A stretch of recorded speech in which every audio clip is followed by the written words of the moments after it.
Hello. हाँ कौन? आवाज नहीं पहचानी क्या? अबे तू क्या अरिजीत सिंह है? नाम बोल अपना। अरे हाँ, आदमी तो लंगटा ही पैदा लेवेला रे। हाँ काहेला?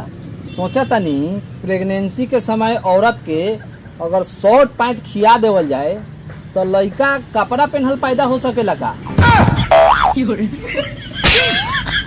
साला तू अपने साथ ऐसे करिए।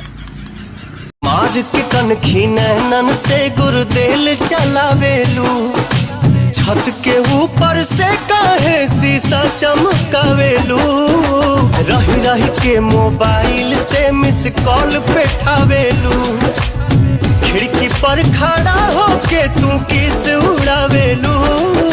इस कदर तुमसे हो